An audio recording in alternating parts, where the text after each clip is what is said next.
नमस्ते दोस्तों।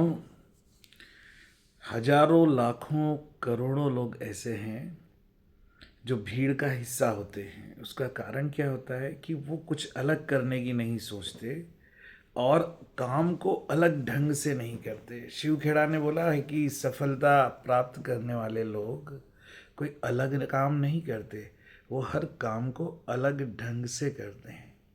They do think differently. और ये एक बड़ी कहावत है, कविता की पंक्तियाँ भी है कि लहरों से डरकर नौका पार नहीं होती, कोशिश करने वालों की हार नहीं होती। सभी पेरेंट्स से मेरी रिक्वेस्ट है, बच्चों से भी है, कि आप अपने आप को भीड़ का हिस्सा मत बनाइए। अगर आप भीड़ का हिस्सा बनाएंगे तो आप भी भीड़ की तरह ही जीवन जिएंगे। आपका जीवन थोड़ा अलग हट करके नहीं होगा। देखिए, मैं आपको अभी जो एग्ज़ाम्पल दे रहा हूँ वो हमारे कोलकाता के एक क्षेत्र है बोलपुर। और बोलपुर में एक गांव है जिसका नाम मैंने लिखा है पारुल डांगा। बोलपुर के पास यहाँ आदिवासी समाज की 3 लड़कियाँ जो एक स्टेट गवर्नमेंट के स्कूल में पढ़ी, दिन भर मजदूरी करना और घर आ जाना तो ऐसी थकान होना कि नींद आ जाए, और उस नींद को त्याग करके किताब को उठाना और क्लास 10th की पढ़ाई करना। और मन में ये सपना संजोना कि आज तक मेरे गांव में कोई लड़की हाई स्कूल पास नहीं की, लेकिन मुझे करके दिखाना है। इस बच्चों में 3-4 लड़कियों की जो मैं कहानी बता रहा हूँ, इनमें से एक लड़की ने अपने पिता को खो दिया। सबकी माएँ, उनके घर के परिवार में सब लोग मजदूरी करते हैं, दिहाड़ी करते हैं, डेली वेजेस जिसको बोलते हैं, 300-400 रुपये में दिन भर काम करना। और लड़कियों का भी इसी तरह से मजदूरी करना। लेकिन मन में एक सपना कि पढ़ गई, क्लास 10वीं पास हो गई, शायद कहीं ना कहीं कुछ अच्छा हो जाएगा। तो ये जो 4 लड़कियां हैं, इनकी एक्चुअल में इंडियन एक्सप्रेस में इनकी खबर छपी थी।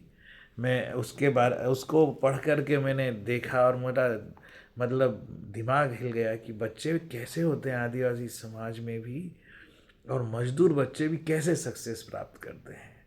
इनमें जो 4 बच्चियां हैं, ये बीरभूम एक जगह है बोलपुर के पास, वहाँ के पास के गांव की लड़कियां हैं जो उन्होंने 10th पास करके मिसाल बनाई।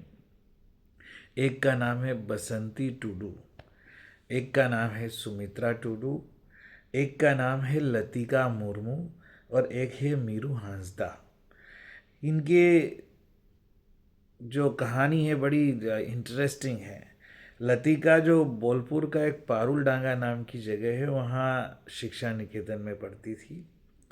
और मीरू अपने गांव के पास के स्कूल में जाती थी, मीरू हांसदा, जिसको खेतों की पगडंडी जो होती है जिसमें कांटे भी होते हैं, उसको पार करके और 4-5 किलोमीटर पार करके उसे स्कूल जाना पड़ता था।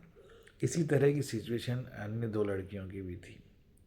लेकिन लड़की ने ये सोचा, जब इंडियन एक्सप्रेस ने उनसे पूछा तो बताया कि मेरे गांव में कोई बच्चा 10th पास ही नहीं था, स्पेशली लड़कियां। तो उसके मन में आया कि इस बार मैं करके दिखाऊंगी। और उसने खूब मेहनत की। मतलब मैं जब मजदूरी करके रोज़ शाम को घर आती तो नींद आ जाती, और जैसे ही नींद आने लगती, झपकी आने लगती, तो मुंह धो कर के रात को पढ़ने बैठती। सुबह उठ कर के उसे वही 10 बजे के 9 बजे का जो टाइम है, रोज़ मजदूरी करने जाना है, शाम को 5 बजे बाद घर आना है। तो अब पढ़ाई कब होगी? शाम को 5 बजे बाद खाना भी घर पे खुद बनाना है। तो शाम को 6-7 बजे से लेके सोने तक 9-10 बजे तक वो पढ़ती थी। और सुबह जल्दी उठ के 5 बजे 6 बजे वो वापस काम पर जाने से पहले भी 2-3 घंटा पढ़ती थी। अब बताओ कौन सी कोचिंग, कौन सा टीचर, और क्या। थोड़ी बहुत मदद ज़रूर कहीं ना कहीं से मिली होगी, हो सकता है कहीं आसपास छोटी मोटी कोचिंग ज्वाइन की हो या पढ़ाई की हो, लेकिन उसकी अपनी मेहनत सबसे आगे थी।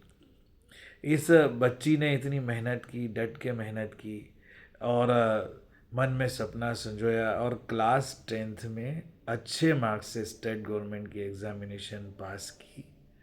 जब एक मजदूरी करने वाली लड़की जिसके पास कोई सुविधा नहीं, कोई एंड्रॉयड टीवी नहीं घर में, कोई यूट्यूब चैनल पे देखने वाला कोई ऐसा चैप्टर नहीं पढ़ाने वाला जिसको वॉच कर ले, और ना कोई एंड्रॉयड फ़ोन है बेटा, और ना ऐसे बच्चों के पास माँ बाप ने बड़े बड़े स्क्रीन की टीवी ला रखे हैं, या सोफे हैं, या टेबल कुर्सी है जहाँ बैठ कर पढ़ना है। बच्चे बोरी बिछा कर भी घर में बैठ के पढ़ लेते हैं। कपड़े टांगने के लिए, कोई रखने के लिए अलमारी नहीं होती। घर की दीवारों पर भी जो है कील गाड़ के और उससे रस्सी लगा के लोगों के कपड़े टंगे रहते हैं घर में। ऐसे समाज में, ऐसे परिवार में जन्म लेने वाले बच्चे न केवल सक्सेस को प्राप्त करते हैं, और अगर मेहनत करते हैं ना तो आगे जाके अच्छा गवर्नमेंट जॉब भी लगता है। और आगे जाकर के ये बच्चे क्या नहीं करते, आईएएस तक बनते हैं। ऐसे आईएएस बनने वाले की कहानी भी मैं आपको अगले किसी एग्जाम्पल में, वीडियो में सुनाऊंगा। लेकिन मेरा आप सबसे निवेदन है कि आज समय है, अभी समय है, यही समय है। मेहनत करना इसी क्षण से शुरू कर दीजिए। कोई आपका सब्जेक्ट का, बुक का कोई चैप्टर छूटना नहीं चाहिए। जो समझ में नहीं आता है उससे पूछिए, बार बार पढ़िए, 10 बार पढ़िए। अभी तो आपने बहुत सारे चैप्टर ऐसे होंगे जिन्हें एक बार भी नहीं पढ़ा। सिलेक्टिव ऐसी पढ़ाई मत कीजिए, खूब मेहनत कीजिए, और इम्पोर्टेंट क्वेश्चन को ज़रूर आप कई बार समझिए। और अभी से सैम्पल पेपर, ज़माने के पेपर और हर तरह के जो भी आपको अवेलेबल होते हैं सीबीएसई की वेबसाइट से, आपके टीचर्स के माध्यम से, उसको एक एक को हल करना स्टार्ट कीजिए। जहाँ मार्क्स नहीं आ रहे हैं, जहाँ हल नहीं हो रहा है, उसे फिर से देखिए, और जो आ रहा है उस पर आप भरोसा रखिए, और पूरे कॉन्फिडेंस के साथ में ये आने वाला समय और विंटर ब्रेक की छुट्टियां, ये फालतू नहीं जाना चाहिए। मेहनत करिए, आप खुद क्वेश्चन पेपर खुद एक कोने में बैठ जाइए 3 घंटे सॉल्व करने के लिए, और इतनी मेहनत कीजिए। मैं आपको भरोसा दिलाता हूँ कि दुनिया की कोई ताकत, कोई ऐसा व्यक्ति नहीं बना जो आपको फेल करेगा। हमारे बच्चों में सब में एक जैसी क्वालिटी है, सब में एक जैसी कैपेबिलिटी है। बस कुछ है, अंदर इरादा होना चाहिए। आपको पास कराने वाले आप हो, फेल कराने वाले आप हो। रिजल्ट तो बन चुका है मान लीजिए, जो रिजल्ट आएगा वो तो केवल देखने के लिए रहेगा। बच्चा फेल उसी दिन हो जाता है जिस दिन उसका अपने ऊपर विश्वास नहीं रहता, जिस दिन उसके माँ बाप का उस बच्चे पे विश्वास नहीं रहता कि ये कुछ कर नहीं पाएगा। अब साल भर नहीं किया तो अब क्या कर लेगा।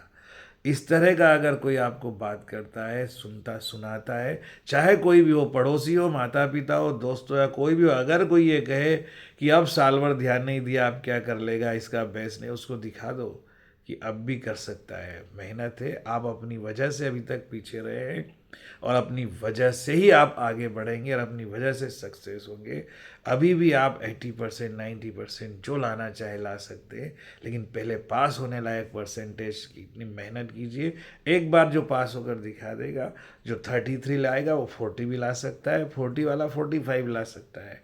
फिर वो धीरे धीरे अपनी मेहनत से ग्रेजुअली 3 महीने के बाद 80 के लायक भी हो जाएगा, 80 प्लस के लायक भी हो जाएगा।